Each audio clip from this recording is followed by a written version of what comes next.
Please like and subscribe to this channel and press the bell icon to get new video updates. So, kind welcome. As Mike says, I'm Bill Burns, I'm the cable guy, and I'll show you my poster later. And I've been researching, I'm actually an electronics engineer originally. I worked for the BBC in London before I moved to New York before Mary imported me in 1971. And got interested in electronics history, and I actually found a piece of the 1858 cable at an auction. And that got me interested in cables. And so I thought, I'll set up a little website. And if you've seen my website, it's no longer a little website. It's been up for 20-some years, and it's probably one of the major resources. But I don't know a lot about wireless, so you have to excuse me if I miss anything. I'm actually going to cover 170 years in this talk. And it started out, as you can see, as cable versus wireless, which it was in the early days. And it turned into, slowly, eventually, cable and wireless. And we'll see how that happened. So we've actually got to start out when wireless was still 50 years in the future. So we're going to start in 1850 and cover the first 50 years of the cable industry, during which time cables had a monopoly on communications. So landline telegraphy was introduced in England and America in the 1830s, but widespread availability wasn't until the late 1840s. And by then, telegraphy was well established in Britain and Europe and many parts of the USA. And the next step was to connect countries separated by the ocean. But this posed a whole new set of challenges. So in 1850, a cable was laid across the English Channel from Dover to Calais. And it wasn't what we'd call a cable today because it didn't have any armouring. There's a copper conductor in there, about an 1/8 inch of copper, a single strand, and gutta-percha insulation. And they laid it from a tugboat, basically. And it wouldn't sink because it's lighter than water. So they had lead weights that they clamped around the cable every 100 feet or so, and that carried to the bed of the ocean. Unfortunately, they hadn't counted on the rocks off the coast of France, and while they got a signal through it, which gave them the rights to the franchise from France, the cable failed very quickly. But they came back the next year, undeterred, and you'll see what a change in the technology occurred in that 1 year. You now have actually a 4-conductor cable with steel armouring. That's an actual sample of it there. And this cable was really the first permanently commercially successful cable. So, meanwhile, in Canada, or what was to become Canada, there was a British engineer, Frederick Newton Gisborne, and he was superintendent and chief operator of the government lines at Halifax in Nova Scotia. And he heard about gutta-percha from the work in Britain, and he decided he wanted to improve communications in Newfoundland. So he got permission from the government and went to Newfoundland, and he contracted to erect a landline between St. John's, which is on the east coast of Newfoundland, and Carbonear near Harbour Grace, which was a fishing port, and a distance of about 50 or 60 miles. So he completed that in the summer of 1851. And then he said, well, why don't we carry a landline all the way across Newfoundland? And let's go all the way over to St. John's here, all the way over to Cape Ray over there, and from Cape Ray it's actually a short hop to Nova Scotia. So his thought was if he could lay a cable all the way across there, or a landline across there and a cable to Nova Scotia, then from Nova Scotia he could hook up to the railway telegraph lines all the way down the east coast, and he'd have a communication signal from the populated areas of Newfoundland down to the business centres. And one report says he actually thought of an Atlantic cable at the same time. That would be his connection. It's not entirely clear whether he did or whether that was later puffery after the Atlantic cable worked. Other reports say that what he would do is intercept the mail ships which come across the Atlantic. Now you've got about 2,000 miles to Newfoundland up here, where we come past St. John's, and another 1,000 miles to New York. So if you get the mail ships to throw over a container of messages, you could then telegraph them down to New York over his landline and cable, and save several days on the transit time, and the same thing in the reverse direction. So one way or another anyway, he thought that getting this connection in would lead to a good commercial opportunity for Newfoundland. But as you see, this interior of Newfoundland, there's Harbour Grace, where he laid his first line to from St. John's, and now he's going to go, which he had to loop around here. This is all water, of course, the hatch lines. Now, this was uninhabited. This whole length was uninhabited. It's forested, it's hilly, it's rocky, it's trees, it's basically impenetrable. And he said, well, let's get a gang together and lay a line across there. And unsurprisingly, he ran into trouble and ran out of money. He'd had some investment from New York, But by the winter of 1853-54, he'd run out of money, he'd had to sell his boat, he had to mortgage his house, all sorts of things.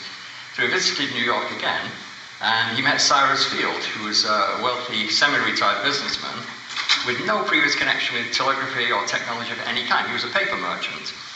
But he was kind of at a loose end. He had his money, he was well off. He lived in Gramercy Park in New York, as posh an area then as it is today in Manhattan. And he was impressed with Gisborne's plans. And the story goes, he looked at the globe, he had a floor globe in his study, which is now in the Smithsonian. And Field said, why don't we just continue the line across to Europe? So who came up with the idea? Not clear, but the idea was there, and this is 1854 now. And Field knew Peter Cooper and Samuel Morse and a lot of money men, and he rounded up some funds and set up a company, the New York, Newfoundland and London Telegraph Company. And they then, Field and his brother Dudley went up to Newfoundland with Gisborne, and Gisborne had a 30-year charter from the government for communications, and they negotiated to revise that charter to 50 years and have it issued to the new company. And this date will become significant because 50 years from 1854 is 1904, and shortly before that, something else happened in Newfoundland, which we'll get to in a minute. So it took them 4 years to get this done, to get the cable across the Cabot Strait between Newfoundland and Nova Scotia, and to actually get the Atlantic cable laid. And I've told that story before. But they made the connection between Ireland and Newfoundland, and obviously from there on to New York and in the other direction to London. And they got messages across it with some difficulty, but the Queen and the President exchanged messages. The British government was able to countermand an order for ships to sail halfway around the world from Canada, which saved them a lot of money. So it was proven that the cable could be a technological and commercial success, but they needed some improvements. So they worked on that. The American Civil War, of course, got in the way. They had to raise new funding. But in 1866, they laid a permanently successful cable, and the route of that is here. And you say it goes from the west coast of Ireland to the east coast of Newfoundland. And this was the Great Circle route. You know, if you've ever flown across the Atlantic, you fly that exact route. You fly up the coast here, over or just south of Newfoundland, past Iceland, and then across Ireland and into England if you're going that way. So the Irish fishermen actually sailed out there every year for the fishing harvest off Newfoundland. So they were very familiar with the route. So in 1866, the cable was laid, and by the end of the century, there were 10 cables competing for business, except the ones that collaborated with each other because there were no antitrust laws in those days, and that kept the price up. But for laying the 1866 cable, they needed additional funding. In fact, they made a first attempt in 1865. And John Pender, who was a successful cotton merchant, had invested in the cable industry as early as 1852.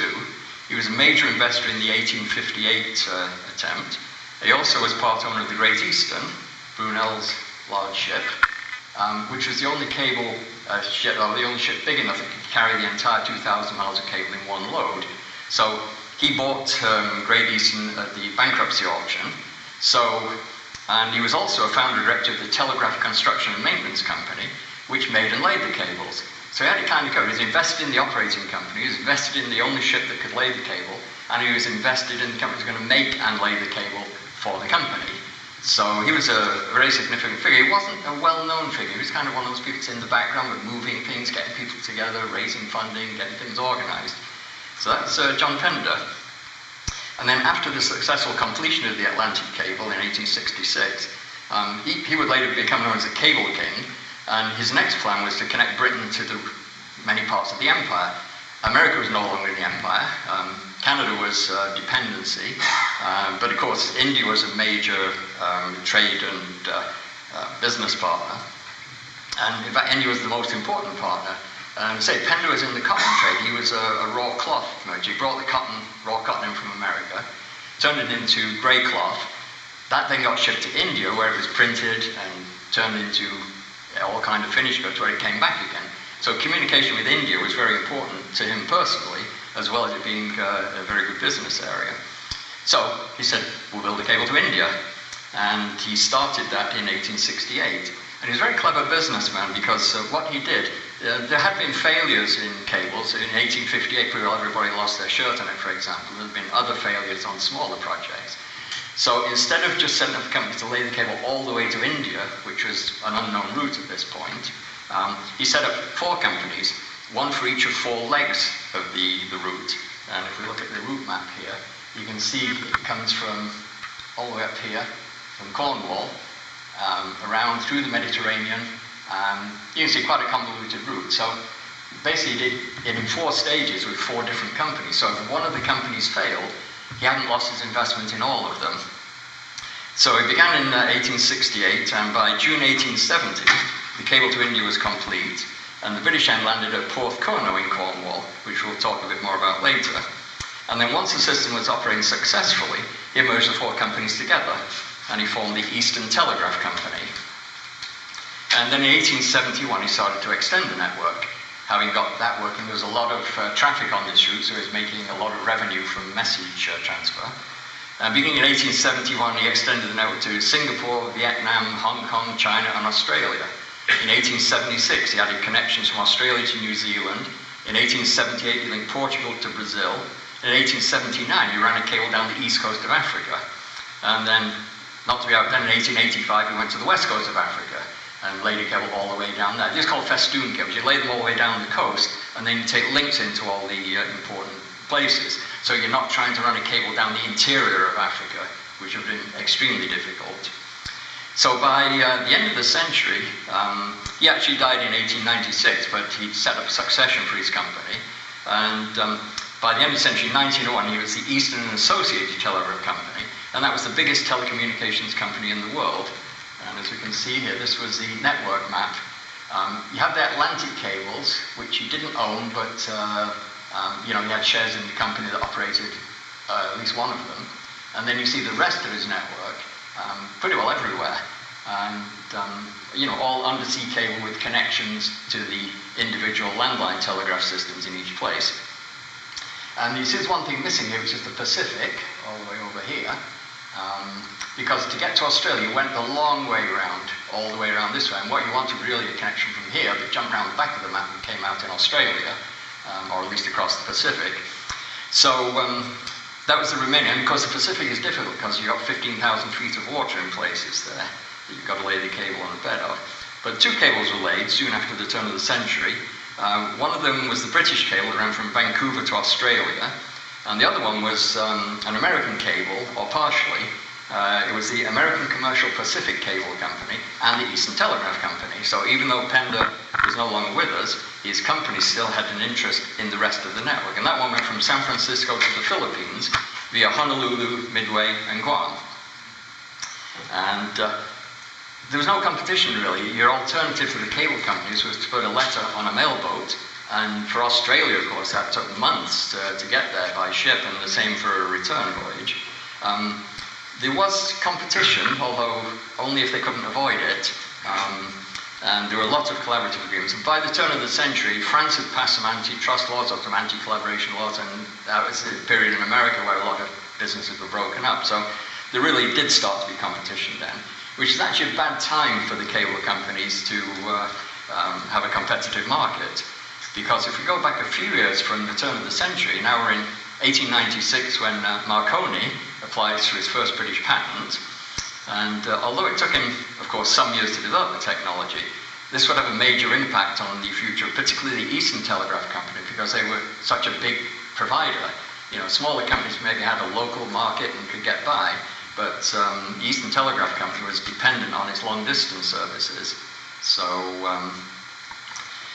we had really, there's the Pacific cable, okay, that's the American cable, and then 1903 the messages there, and then the arrival of radio. And this route kind of looks familiar here, okay, it's from Britain to Newfoundland. Okay, because the Atlantic route, of course, and still the same today, is the major route for communications. I mean, less important now because of all the developments in everywhere else, Japan, China, and so on. But, for a very long time, before telecommunications, the Atlantic was the major trade and business and commercial route. So Marconi's plan was, of course, to get a signal across the Atlantic. So, In 1897, he formed his Telegraph and Signals Company, but the British government wouldn't let him provide services in the UK because at that time the British Post Office, the GPO, they were basically the FCC, AT&T, and Bell Labs, and they delivered the mail. Okay, they performed really, all those functions were under the control of the government post office, the GPO. However, that didn't stop Marconi putting his equipment on ships. So on April 25th, 1900, he founded Marconi International Marine Communications Company. And of course, that same year got his famous patent 7777, which allowed signals to be discriminated by tuning them. And on December 17th, 1902, Marconi made the first radio transmission across the Atlantic from Pender in Cornwall, literally next door to the Eastern Telegraph Company's headquarters, because again, that was the point with the shortest distance, and to Signal Hill in Newfoundland. And here's his Pender station. And what remains today of that is nothing, except the foundations for the masts are still there when I visited a few years ago. And there is a ham radio operation that maintains a building there and some displays. But other than that, there's a monument on the hillside, a granite monument on the hillside. So, but across the ocean, here we're on Signal Hill in Newfoundland with his kite. So he got a signal across. I know there's some dispute about whether he actually saw the S's or whether he knew that was what he was expecting and extracted out of it. But certainly we know that he did get signals across the Atlantic shortly after that, so we can't deny him the honour of being the first to do that. Now, of course, this was potential competition, major competition to ocean telegraphy, and even more serious, a reduction in revenue for the Eastern Telegraph Company. So my fellow researcher Stuart Ash in England wrote a biography of John Pender, so he's done considerable research there. And he told me that after Pender died in 1896, the culture of the company changed. As often happens when you've got a strong person at the helm of the company and they die. The succession was in place. His son John Denison Pender became chairman, but they'd lost the Victorian pioneering spirit. The Victorians thought they could do anything, and they did, But they really weren't able or prepared to accept the significance of Marconi's advancement. They've been doing cables for 50 years. What could go wrong with that business? So this really led to the first conflict between cable and wireless. Now, you remember I said that the charter for Newfoundland communications extended for 50 years to 1904. That included wireless communications, even though they hadn't been invented yet. It wouldn't be for a long time.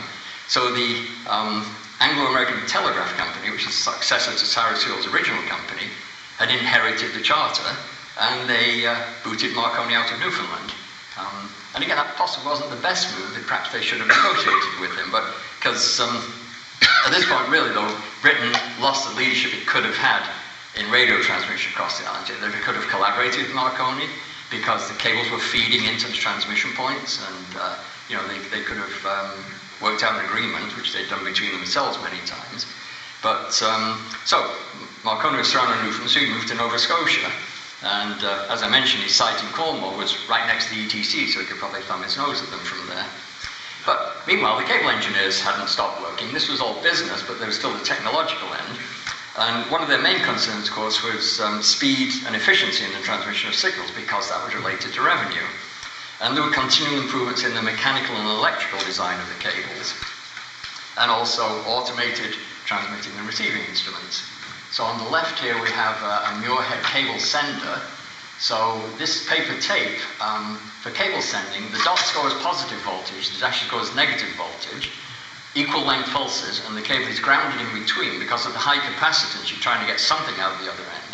And on a long cable, you couldn't discriminate dots and dashes with the 1-to-3 ratio. You just got a smear coming out the other end. So this allowed you to get a vague wavy line, dot, dot, dot, and below the line, dash. It was standard Morse code still. And so these paper tapes, originally they used a double key.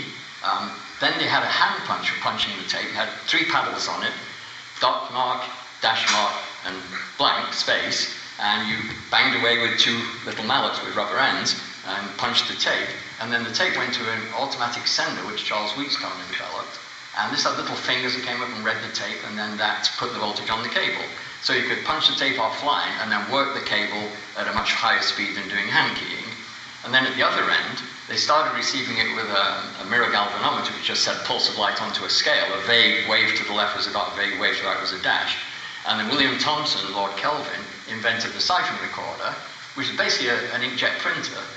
You had a very, very sensitive meter mechanism. It has the mirror galvanometer, basically the same, but instead of twitching a little mirror on the coil, it twitched a tiny pen, which if it touched the paper tape, the friction would stop it from moving side to side to show the dots and dashes. So it actually was suspended a fraction above there. It was a glass tube suspended just above the paper tape, and there was an electrostatic generator that put a charge on the ink, and it sprayed the ink onto the tape. So it was really an inkjet printer. But that was the only way they could do it. Remember, they had no electronics. This was all electromechanical. And they invented the amazing relays that didn't require any electronics. They had another one, was a brown drum relay, which had a little spinning drum with silver contacts on it. And because it's spinning, the coefficient of friction is much lower than if it's static. So the drum is spinning, the needle from the recorder is riding across it, and it touches one contact, and that's a dot contact, and the other one is there. It's just sliding a fraction of an inch. But there you can use it to relay to a local circuit with a battery, and you can send the signal on.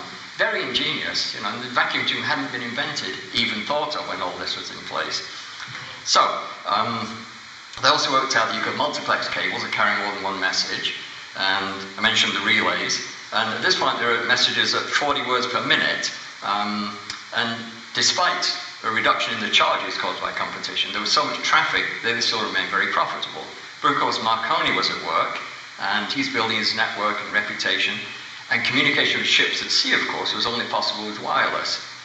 So the 1911 Imperial Conference in London was agreed to establish a chain of 6 wireless stations across the British Empire, and Marconi was contracted to build them for the post office. But like all government agencies, things moved very slowly, and it took 2 years before he got his contract for that.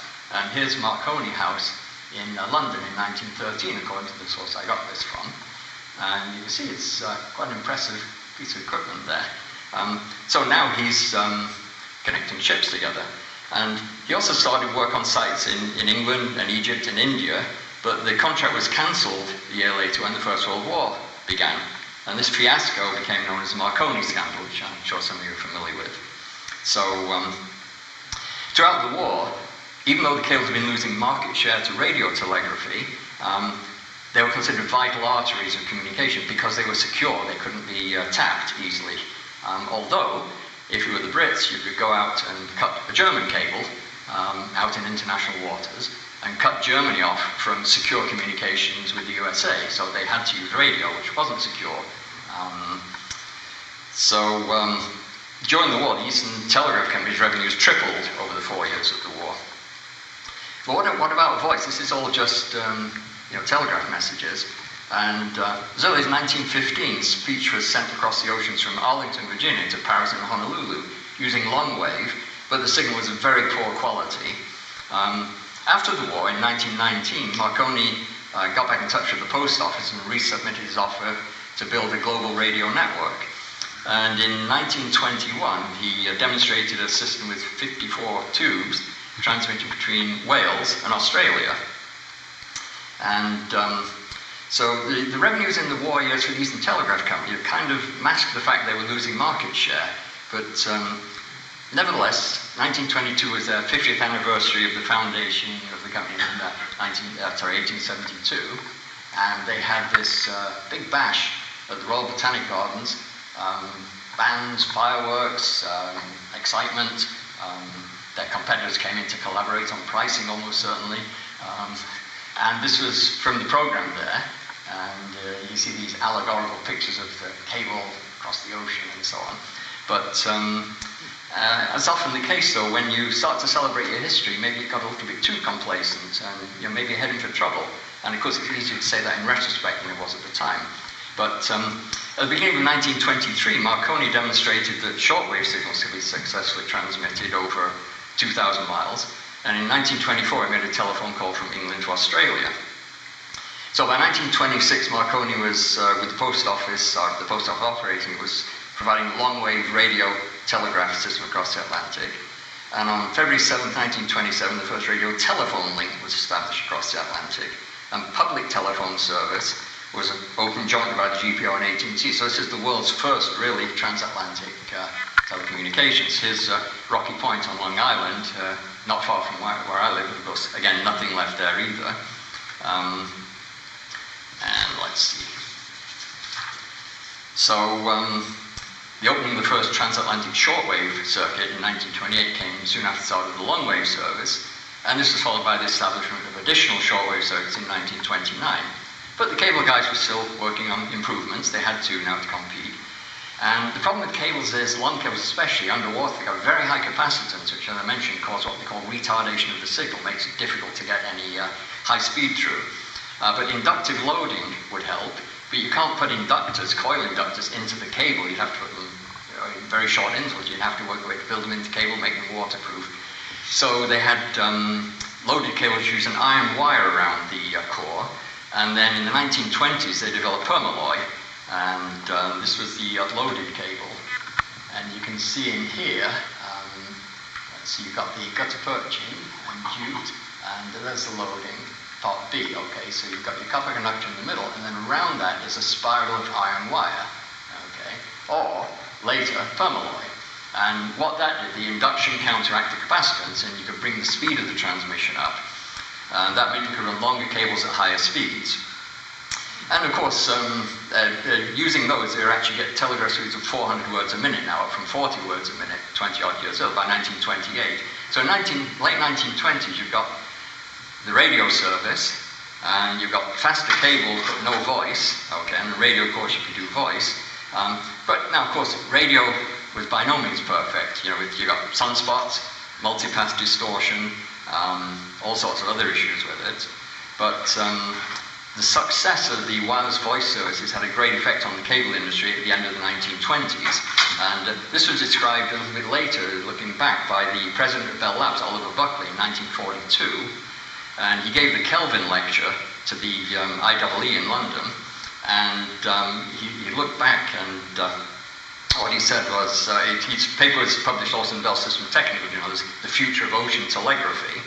And he reviewed the history of transatlantic communications, and he noted that by 1928, with the improvements in the cables, they could actually build a transatlantic telephone cable. And Bell Labs decided to try this. And so they built 20 miles of cable using the latest materials in 1930. They tested it in 2,500 fathoms of water, you know, the depth of the Atlantic basically, and it had enough bandwidth to carry one voice signal of telephone quality, so about 3 kilohertz in other words. And it would have cost, for that same route again, Newfoundland and Ireland, it would cost $15 million in 1930, which despite that cost, you know, cables weren't cheap to lay either. And on the Atlantic route, if they could give you a clean, reliable voice circuit rather than what you got from shortwave, the cable would have been in use 24/7 probably, or at least certainly all business hours in both places.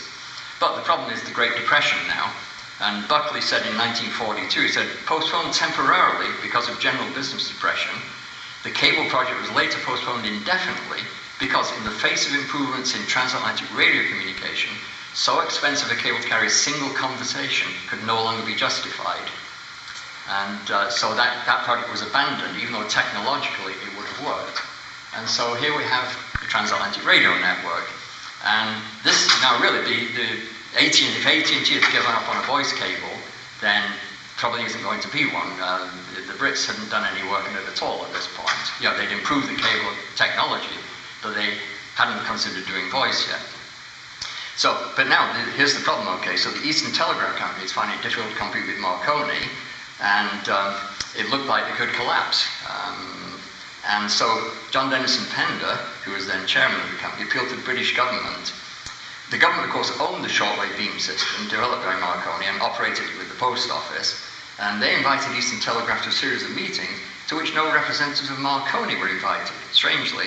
So I guess Marconi was this foreigner, even though they were running the business effectively. But John Dennison thought this wasn't going to be productive at all, so he invited the chairman of Marconi's Wireless Telegraph to a private dinner. So they said, let's bypass the government, let's work out what we need to do here. They negotiated and they agreed a merger, as long as the government handed over the beam radio network, which the government owned, if they would hand it over to the combined operation. So this then went through government committees and everything else. And suddenly John Dennison Pender died in the middle of all of this, and his son took over the reins of cable, of the Eastern Telegraph Company at this point. But now we're actually at the beginnings of cable and wireless, because what do you call a company that's merged the cables of the Eastern Telegraph Company and the wireless service of Marconi. Hey, how about calling it Cable and Wireless? Catchy. And of course that name persists today, although in a somewhat different business, I think. So, on April 8th, 1929, the shares of Eastern Telegraph and Marconi Telegraph were transferred to a new holding company, Cable and Wireless Limited, and a new operating company, Imperial and International Communications Limited, was established. So, John Dennison's eldest son, which was now John Pender's grandson, third generation, John Cuthbert Dennison Pender, was appointed joint managing director of Cable and Wireless and Imperial International. And so you might think at this point, with radio in the ascendancy, that cables are obsolete. But you still had the transmission problems with radio and the lack of security. So they shared the market at this point. So this is really the beginning of collaboration rather than competition. But now we're in the Great Depression, which kind of put a damper on development of cable systems. And you saw from the map that they were pretty well covering the world with the addition of the Pacific cables. So there weren't any major routes that would be worth investing in. They could actually get messages to almost anywhere. The gaps were filled by radio. So the 1930s were kind of a fallow period.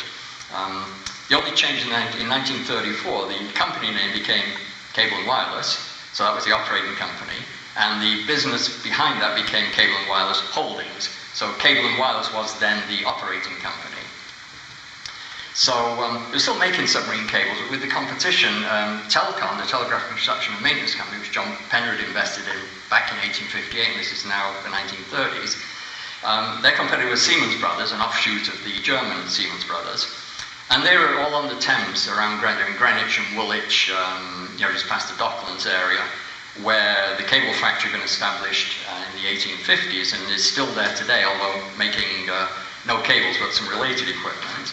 And this is the Telcom factory a little later.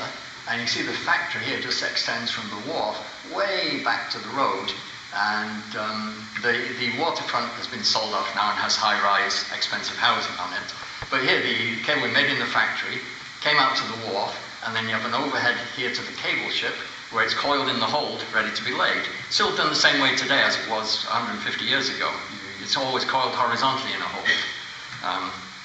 So that was the merger between Telcon and Siemens, and they formed Submarine Cables Limited, based at this same site. And then in 1938, there were some manoeuvrings with Cable and Wireless between the government and the company, and the British government ended up with an equity stake in Cable and Wireless, so it was no longer a private company. It had been the merger of two private companies, effectively, but now the government had a stake in it. And there's an interesting film on the AWA's YouTube channel. It's a GPO informational film, which they did quite a lot of, and it shows how a phone call was routed from London to New York. And it shows the caller connects to his local telephone exchange. The call is then transferred to the overseas services switchboard at Faraday House in London. From there, the call goes by landlines to the radio station at Rugby, which is Britain's main overseas station, where, of course, it's amplified and sent out on the high-power transmitters. And then it heads over towards New York, and it comes back on a different route, as we saw in the earlier map, makes its way back to Faraday House, where it's merged with the outgoing call, and the caller gets his voice call. However, the film also notes that on the way over the Atlantic, the telephone voices meet various troubles, as they describe it, including multipath interference, sunspots, and one or two other things, and possibly various troubles. A little bit of an understatement. So while radio was the only thing, it wasn't really all that good. Okay, but it's what there was, so there was revenue. I think there were probably, after the war, there were probably, I think, eventually 12 radio circuits. So if you want to place a phone, you booked a circuit, and they called you back when your circuit was ready, and they had facilities for 12 simultaneous calls. Can you imagine between all of North America and all of Europe, you could have 12 phone calls at a time? But you couldn't have anything else, so you could send telex message over the cables now. But anyway, that's quite an interesting video if you look for it on the YouTube channel, made in 1938. So going back to Oliver Buckley of Bell Labs in 1942, he's now looking forward. He had looked back to see the failed attempt at making a voice cable. And he comments on the state of radio operations in 1942, 4 years after GPO film. And he said, the combination of modern short and long wave technique now provides across the Atlantic a telephone service which is acceptable for general commercial use, although admittedly of somewhat variable quality. Again, another understatement perhaps.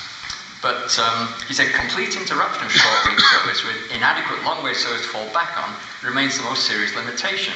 Neither the reliability nor the quality of transatlantic telephony is yet up to the standards of a well-constructed and well-maintained wire line.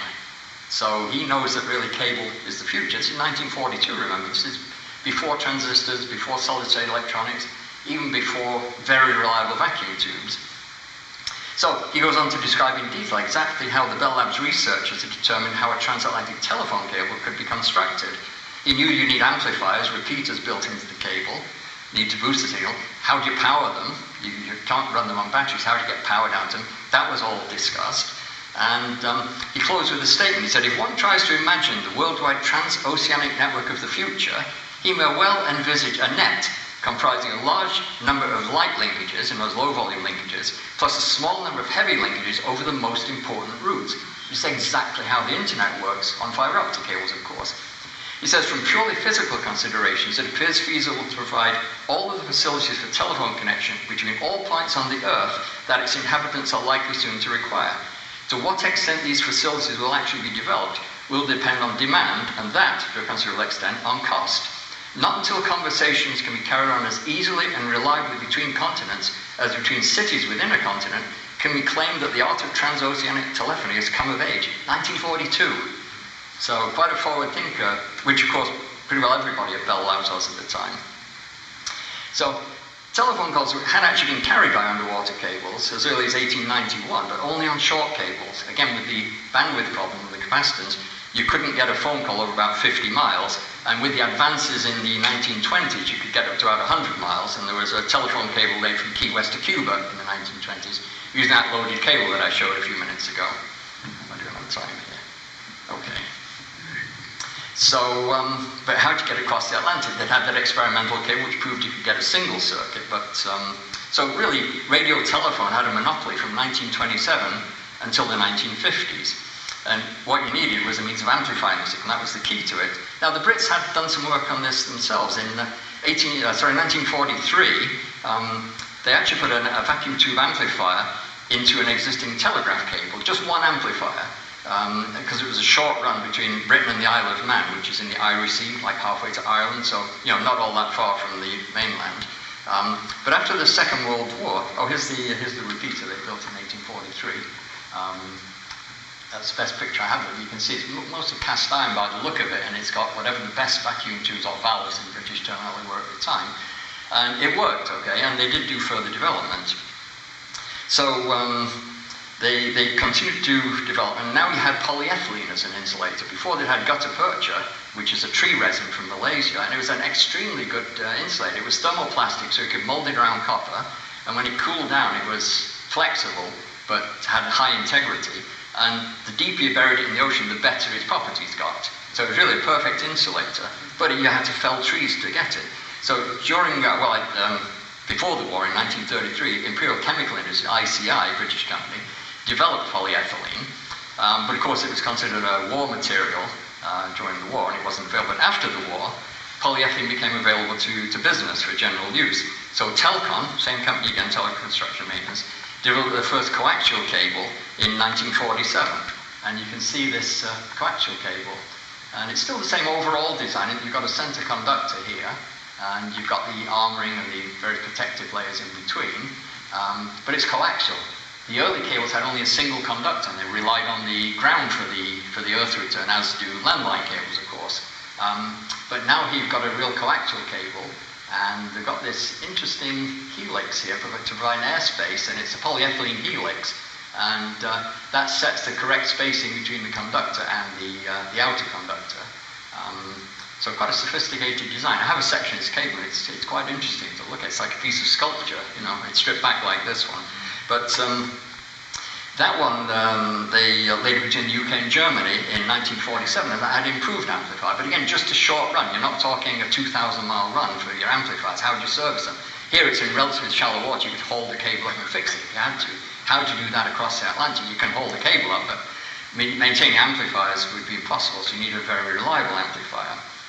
So at this point, cable and wireless was privatized, so the government gave up its control of it. This is fairly typical of the British industry. Depending on who's in power, things get privatized or nationalized to the detriment of everybody generally. I think we're seeing that with the railroads in Britain at the moment. But cable and wireless then, the domestic assets went to the post office because the post office controlled internal communications. So cable and wireless as of 1947 was purely an international communications company.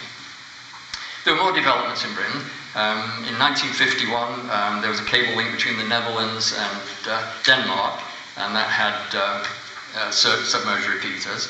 And then in 1954, they had a 300-mile cable with repeaters. So this is British technology, but AT&T is working away on their own ideas here.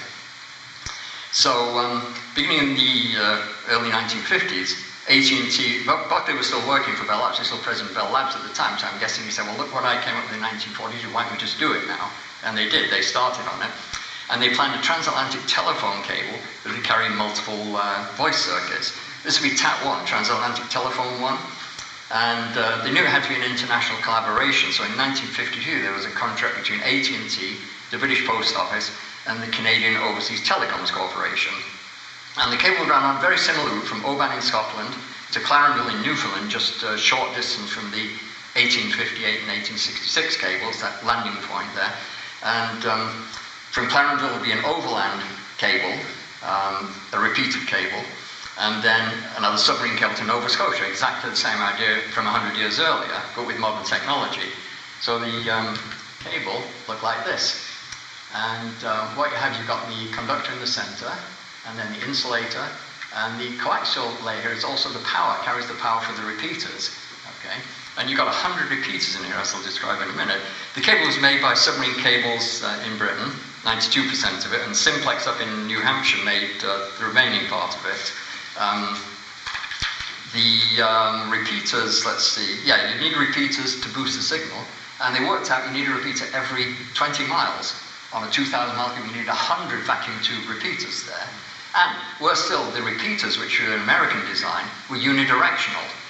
So you needed two cables, an eastbound and westbound, with 100 repeaters in each one. And those repeaters were made by Western Electric to a Bell Labs design. And then for the land circuit, which is also repeated, those are made by Standard Telephone and Cables. They made the repeaters in England. So the problem is you needed the two circuits, and here's what a repeater looks like. Now imagine this is not a foot long, okay, this is almost 6 feet long, okay, and scale it up from there, and this is the cutaway, and again it's entirely vacuum tube. And how do you power the repeaters? Well, you put them in series like Christmas tree lights, and you power them from both ends with 2,000 volts DC at each end, so you've got 4,000 volts being dropped across 100 Christmas tree lights. They get 40 volts each. And the total current is just a couple of amps, which can be carried by that copper layer inside the cable here. So a very clever way to power it. And you say, well, what if, I don't know, if one Christmas tree light goes out, the whole string goes out. That bypass circuit's built in, of course. So you then just have to do a little rebalancing of the frequency response to the cable at the other end, because you're going to multiplex voice signals onto it. Okay, so we now have 4,000 miles of cable, 2,000 miles in each direction, laid in 1955 and 56 using the post office cable ship Monarch, and this shows the final splice we made on deck. And of course you have to make the splice on deck because you can't put it inside any kind of structure. You could it's like building a boat in your garage, and you find you can't get it out again. So you're working on the deck of a ship that's rolling in the North Atlantic in all kinds of conditions, and you're splicing together basically the main run of the cable to the shore end, which has heavier armoring, so you need a splicer to do that. And here they are doing that on Monarch, the final splice before the cable is open for service. Now, while you're laying the cables, and this dates back to the early days too, you connect the shore end and you communicate from shore to ship. So you're working the cable the whole time during the lay. You've got the inbound end at the bottom of your coil in the hole, and you've brought that out and connect to your instruments, and in this case your power supply. And as the cable is paying out, you can communicate over it so you know it's working. Until you make the final splice, and then you have to rely on the two ends, okay?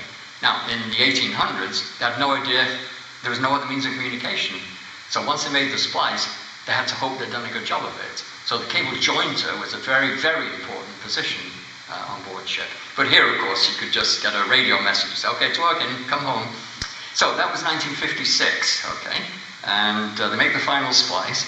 And on September 25th, 1956, which was just over 66 years ago, they had a three-way telephone conversation between New York, Ottawa, and London because of the joint American, Canadian, and British system. And there were 36 telephone channels, and when he went into service, a 3-minute call between the USA and Britain was $12 during business hours, $9 on evenings and weekends, 3 minutes, okay. And if you calculate that up for inflation, this was a couple of years ago when I did the calculation, that would have been $100 for 3 minutes today. And my brother moved to Canada in 1962, and he would call us at Christmas only, okay? And there was a timer going, and at 2 minutes 58 seconds, boom, hung up no matter middle of sentence, because you were stuck for minute after minute then. So they declared the cable open, and let's see if my voice works here. May I have your attention, please? I think it would be desirable now if you would all pick up your handsets and be prepared for the conversation.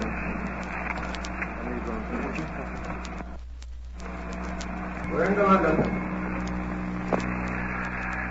This is Cleo Craig in New York, calling Dr. Hill in London. Good afternoon.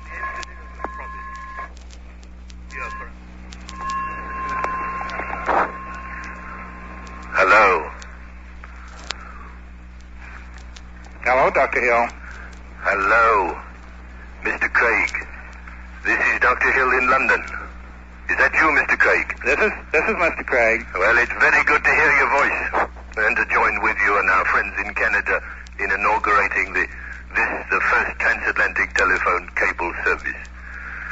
We in the British Post Office join with you, Mr. Craig, and with you, Mr. Mahler, in your expression of thanks to all concerned in this fine job. And I've great pleasure in declaring the cable open for service between the United Kingdom and the United States, and between the United Kingdom and Canada. And that was probably the most significant telephone call of the communications era, because that was really the beginning of modern long-distance worldwide communications. You could now have reliable, high-quality voice signals, initially across the Atlantic and then soon everywhere else. And interesting to look at the traffic. They, up until that date, all of the service was by radio, and there were an average of 330 calls per day from the UK to the USA, and another 76 calls a day to Canada. With the cable in service, the call volume went up immediately, 55% in the USA and 100% for Canada. And of course, as people got used to the cable, that increased. And it had 36 telephone channels that were shared among the three countries in proportion to their investment. So USA to Britain had the majority of them. And the cable remained in service until 1978 without a single failure of any of those 200 repeaters with vacuum tubes. So 22 years, and it was only taken out of service because the newer cables had higher capacity, it didn't pay to maintain the old ones. But the opening of TAP1 had two major effects on overseas communications. In 1956, radio had all the limitations we've looked at, and TAP1 provided twice as many voice circuits as radio, so tripling the capacity with high quality and reliability. So 7 of the circuits between New York and London went from the USA to Germany, France, Belgium, Holland, Switzerland, and Denmark, and the rest of them were USA, UK. So that's 23 circuits, US to UK.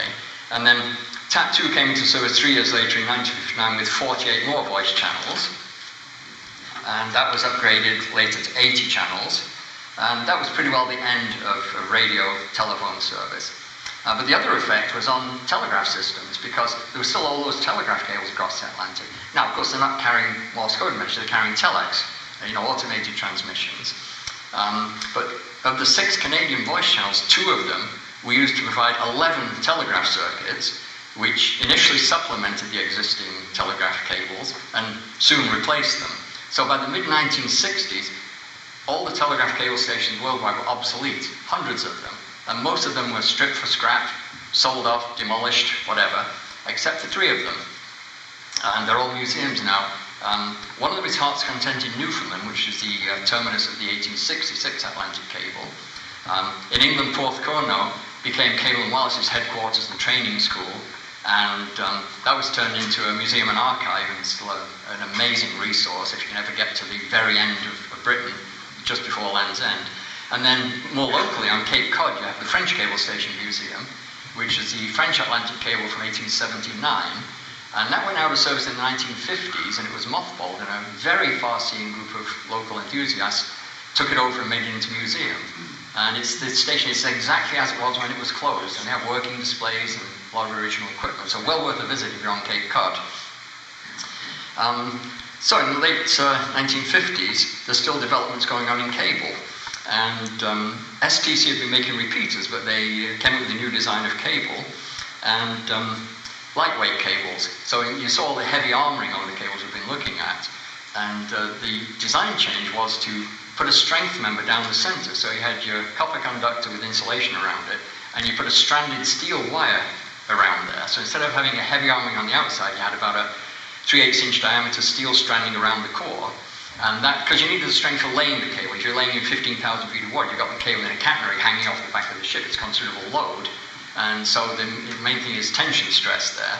But then you don't need the outer armoring except near shore. So they developed lightweight cables and also bidirectional repeaters instead of the unidirectional repeaters. So now you only needed a single cable. But wireless wasn't dead yet. Its conventional form perhaps, but artificial satellites. So in 1955, the USA announced its intent to launch satellites for the International Geophysical Year, which was coming up in 1957. And of course, the Soviet Union responded that they too would also launch a satellite in the near future. This was the beginning of the space race, which, as we know, the Russians were actually ahead in that, and that spurred the USA to announce the Apollo program. John Kennedy made that amazingly bold statement. In retrospect, we will put a man on the moon in such a short period, and succeeded. But of course, the Soviet Union launched the first ever artificial satellite, Sputnik, and some of you probably remember the beeps on this. Yeah, I do. And it circled the globe every 96 minutes in low Earth orbit, so it was flying past. Had a low power transmitter with those antennas, and the famous beep signal was easily detected by hams all over the world, and from them it was relayed to the broadcasting services. Its batteries failed after 3 weeks of continuous transmission, but like other projects, it had proved you could do communications from space. Now, the USA comes along, and in 1958 they launched a purpose-built relay communication satellite, Project SCORE, and it used a tape recorder to carry a stored voice message, as well as to receive, store, and retransmit messages. Mickey Mouse concept, I would say. But again, you're proving a point here that you could relay signals through it, and that operated for 8 hours before its non-rechargeable batteries failed. Then in 1960 was ECHO-1, which is an illuminized balloon satellite, which is a passive reflector for microwave. Again, you can bounce off it from one point to another, and you can establish the feasibility. What's the signal quality like? What's the bandwidth? And it really established the feasibility of worldwide broadcast of telephone, radio, and television signals. But now we come to Telstar. And Telstar is really the first satellite of the modern communications era. And that was launched by NASA from Cape Canaveral, although it belonged to AT&T. But again, a multinational agreement between AT&T, NASA, the British GPO, again, and the French Post Office and Telecoms Department. And they had an agreement to develop satellite communications. So they had a winged-in meeting in Washington with all the politicians that had any vague connection whatsoever to the project, and a big bash. And they had the first television transmission, which I remember watching in England, black and white, not bad quality, considering. And everybody was there, got a souvenir. You got a little, this Telstar is about 2 inches diameter for scale. And you've got your Telstar here, and a nice base, and a silver plaque. And this lady, Rita Guilfoyle, was a personal assistant to one of the congressmen that was on the committee that got it in. So she got that, and I bought this on eBay some time ago. Kind of a neat little souvenir. But everybody got one of these that was there in Washington. And Lyndon Johnson officiated. I think Kennedy was delayed somewhere, so Lyndon Johnson had to step in. So big bash for Telstar anyway. And so of course before satellites, we got American TV shows in Britain. We got I Love Lucy and all sorts of other things.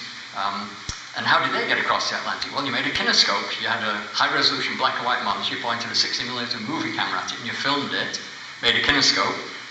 If it wasn't time-sensitive, you put it on a boat, and it arrived a couple of weeks later in England. If it was urgent news, you put it on an aircraft, and you had it within a few hours. But Telstar now is the first active direct relay commercial communications satellite. And so that was the pioneering work in instantaneous transatlantic transmission of television signals. And also, we're always looking across the Atlantic here. For 100 years later, it's still the Atlantic, and because that is the most important route still. So that's where everything's developed, because that's where the money is, okay? Not for any sentimental reason, form a colony, mother company. No, that's where the money is. We'll collaborate with the Brits and vice versa. So, the Telstar signals needed ground station with big antennas, okay? So here at Goon Hilly, which you used to be able to visit, and again, interesting, you've got Porthcurno, Poldhu, Goon Hilly on the three adjacent peninsulas in that same part of Cornwall. Again, all because they're at a far point with no land in between. So Goon Hilly was open to visitors until BT was privatised, British Telecoms, and they closed the visitor centre, and we were closing it for some changes, and the change was to shut the whole thing down. And but this dish is 85 feet in diameter, okay, and it's steerable, and this was tracking Telstar.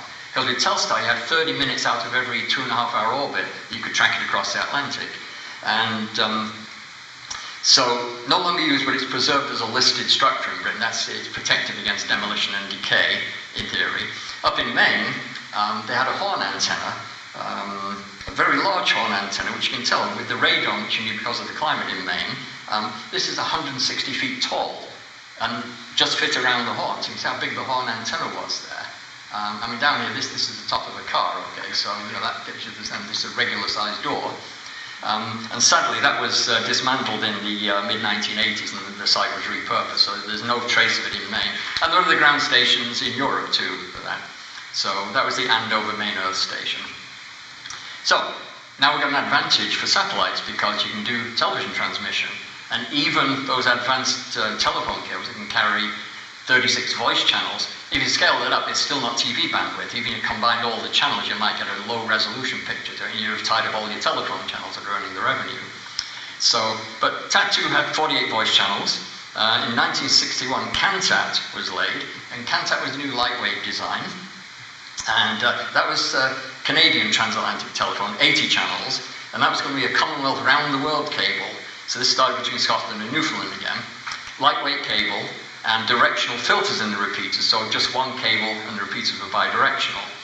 And they added the compact, the Pacific cable, and CCOM interconnecting the Far East. So in 1967, it was kind of world-girdling British Commonwealth cable. And of course, once the first Atlantic cable was laid, and these ones, there were many more, 1966, we were up to TAT6 already across the Atlantic, and that had 4,000 telephone channels. So we're up from 36 to 40 to 80, and 10 years later, 4,000 telephone channels. So now, but further improvements in satellites. As I said, the problem with the satellites is they're flying past at a fairly high rate. So what do? You come up with a geostationary satellite, which is in orbit 22,000 miles above the equator at 22,000 miles high, is the problem. The only ones are in low Earth orbit, but the geostationary satellite, if you've got 3 of them, you have a ground station with a fixed antenna, fixed dish, you don't need to steer them. And these were actually proposed by Arthur C. Clarke, the scientist and science fiction author, in 1944 in an article in Wireless World. He proposed geostationary satellites. He envisioned initially you would use them as echoes, but he obviously knew that you could make them active satellites, relay satellites. So the first geostationary satellite was Hughes Aircraft Syncom 3 in August 1964, and that provided television coverage across the Pacific for the Summer Olympics that year. And then Intelsat was formed, which was a consortium, commercial consortium, and they launched Early Bird in 1965, and that was Intelsat 1. They launched Intelsat 2 in 1966, and Intelsat 3 in 1969 to 70, gave them a global network of geostationary satellites.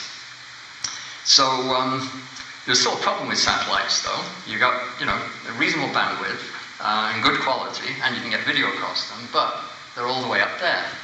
So if you're just transmitting video and you're going to record it, and time delay is not a problem. For voice signals, though, you've got 22,000 miles up, 22,000 miles down, up and back. You've got 88,000 miles, which at the speed of light is half a second total, as we can see here. So when you're making a voice call over a satellite connection, you hear it today with the satellite phones with the reports in the field, say, "Hello, Joe, what's happening in Benghazi?" Well, this is the situation now, and that's with one hop, okay? If you're in an awkward location, you need 2 hops, it's even worse. And if you try and run the internet over it, it's not great. You know, I think the first satellite internet service had a landline for your return path. You know, you got satellite one way and landline in the reverse direction. So that's the problem with the hop there. And of course, they're also not secure. As we saw when the satellite TV, you put your own dish up and you could get a hacked receiver from various sources, and you could pick up the signals going between the networks before they even broadcast them. But what's happening in the cable industry? Well, fiber optics. Land fiber had been developed because that was relatively straightforward, but deep sea fiber is a different thing because, again, you need repeaters for it. But in 1980, the Brits, this is STC again, they did a 5-mile loop of cable at Loch Fyne in Scotland. So not very deep water, but somewhat. This was their fiber optic cable, which looks very familiar today. And the optical repeater, this gives you a bit of an idea of the scale on here. This is a repeater. Again, you can see it's probably 7 or 8 feet long here. Got close to a foot down, but it's an optical repeater. Now, it's optical in that it takes the optical signal, converts it back to analog, amplifies it, converts it back to optical, and relays it. So, not ideal, but they laid the first international fiber optic cable in 1986, which was UK to Belgium. Okay. Meanwhile, the Penders, just to catch up on the Penders, they're still in the cable business. The 6th generation is now on the board of Cable and Wireless. Okay, still. And the government privatized Cable and Wireless again in 1981, and he retired. And that was 130 years of the Pender family's involved from 1852, when John Pender invested in his first cable company, to 1981. The Penders have been involved in cable communications. But meanwhile, in the USA, seeing competition with the Brits, they were on the next generation because TAT7 was laid, and that was a copper cable. And AT&T wanted that to be the last copper cable. They knew that fiber optics was coming. So they set up a joint venture with Simplex up in New Hampshire to develop the next generation of transatlantic cables. And TAT8 was planned for 1988. This is 1976 now. They're planning 12 years ahead. And Simplex in 1982 made lengths of test cable. And Western Electric built a new repeater design with integrated circuits. And they did a sea trial. So here's the sea trial. This is plexiglass mounted souvenir that I bought on eBay some time ago. There's a piece of the cable embedded in it. And it shows you they went down to Bermuda and they laid 18 kilometers of cable off Bermuda with one repeater in deep water. And they tested it and then they brought it back up and checked it again.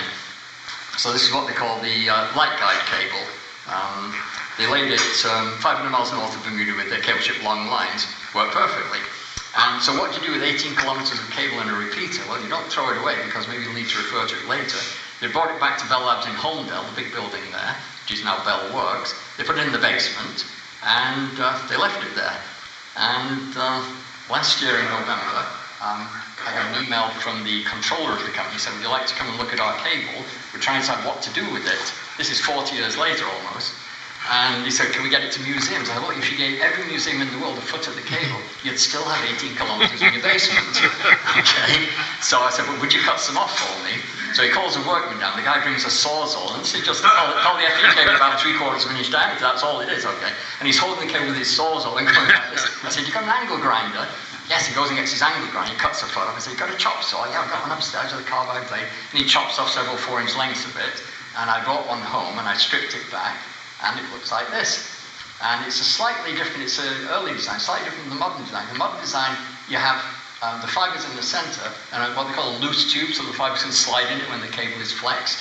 And then here's your strength member, and then the copper conductor, and the polyethylene. This is exactly the same as cables today, fiber optic cables, except for this center port. Well, it's got a king wire, and then the optical fibers embedded in elastomer, and I could not get them out of there. Okay, but this is the structure of the cable. You can see it here, how it is. They went on to use this for TAT8 in 1988. And so now you've got a very high-speed cable. And what do you do with it? Well, you've got lots of commercial traffic. But here's Tim Berners-Lee at CERN in Switzerland. Now, the internet has been around for quite a while. You know, it was an ARPA project originally, and then, you know, enthusiasts got onto it. It wasn't a big thing for the general public, but a year after this cable was laid, Tim Berners-Lee comes up with the World Wide Web, and everything begins to change. As the 1980s progressed, of course, we got personal computers, from hobbyists into the general population. By the mid-1990s, the World Wide Web really takes off, and there's the ideal application for a PC. You know, all the people who used to do recipes on their PC, remember that was the great, you need a PC so you can keep your recipes on it, you know. And we found actually word processing much more useful. But a lot of people didn't really need a PC. But once the web came along, and remember this is before smartphones and iPads and everything else, you had PCs or Apple machines. So the World Wide Web was the ideal application. So that was the boom, okay? And of course, now you've got millions of new customers looking for fast connections, so more cables start to get laid. And TAT8 we're still counting telephone channels when this first fiber optic cable went in. 40,000 telephone channels, okay, now. And that remained in service from 1998 till 2002. That was followed by 20 more Atlantic cables and many others worldwide. And there's about 1.2 million kilometers of cable, about 800,000 miles of cable all around the world. And when you ask someone, how does the internet go on, they say, oh, satellite. No, you use satellite when you're desperate, basically. So, for all practical purposes, there's unlimited bandwidth almost everywhere, except, of course, if you're in the middle of nowhere in Africa or another country, you can have a ground station there, and you can get satellite internet, and satellite telephone. And I think in Africa and other places, they went directly from telegraph to cell phones, because it didn't pay to put down a land-based telephone network, for cell phones, with towers everywhere, when you could just have a ground station and a little local coverage where you had people to use it. So really, on subsea cables, it's no longer voice and text. That's a trivial part of it. It's raw data. I mean, there are no analog signals, of course. You've got everything: phone calls, emails, web traffic, video, financial data, everything really. Cheaper and faster than satellites because of the capital cost when you can't repair satellites, and with the latency, and also with higher security. So the problem with the satellites was the latency, the delay. So the obvious solution is a lower orbit, as the GPS system uses. And with the GPS system, you need to be able to see 3 satellites at a time. So of course, you need a lot of satellites. So Elon Musk thought of this and said, okay, well, we need a lot of satellites in low Earth orbit, and he came up with Starlink. Okay, so here's a Starlink launch, and that's one cluster of 60 satellites heading up into low Earth orbit. His plan is for 10,000, I think. And it's amazing. I mean, if you're in an area where you can't get a fast connection, these are about 300 miles above the Earth's surface, and you can cover much of the Earth's surface with it, but big problem, not latency anymore. The latency is about the same as cables, bandwidth, because as with a cellular system, where voice collapses in emergency because everybody in New York City is on the phone trying to get through and you can't. Same thing with Starlink. If you've got a relatively low population density, you can get good bandwidth, 100 megabits on it. Once you get into populated areas, the bandwidth starts to drop, and they're seeing this now, and the bandwidth is getting down to DSL quality in some places. So not a solution, not a competition to cable, including land-based fiber, fiber to the home connections. But still, it's another great idea. But so the future, because of these things we've talked about with satellite communication, I think cable is always going to be the backbone of communications with the global network, and land-based fiber, of course, to the home. And then satellites really for these specialized applications. One more slide, please. So here's the cable network in 2022 from telegeography as a major mapping and cable information source. And if you compare this to that map from 1900, it's very, very similar, because those are where you need high bandwidth, high capacity cables. So that's the present undersea fiber optic cable network. And my friend Stuart, I mentioned earlier, is a historian as well as a cable industry consultant. And he's actually working on Google's Grace Hopper cable, the new Google cable. That's Google's own cable across the Atlantic. And he's working on the shore end in Cornwall again, not far from Porthcurno, that same area. That has 32 fibers, which is 16 fiber pairs. And the optical amplifiers are unidirectional, so you need 2 fibers for 1 circuit. And each fiber pair is currently capable of carrying 30 terabits per second. So you have 30 terabits, you've got 500 terabits capacity per second.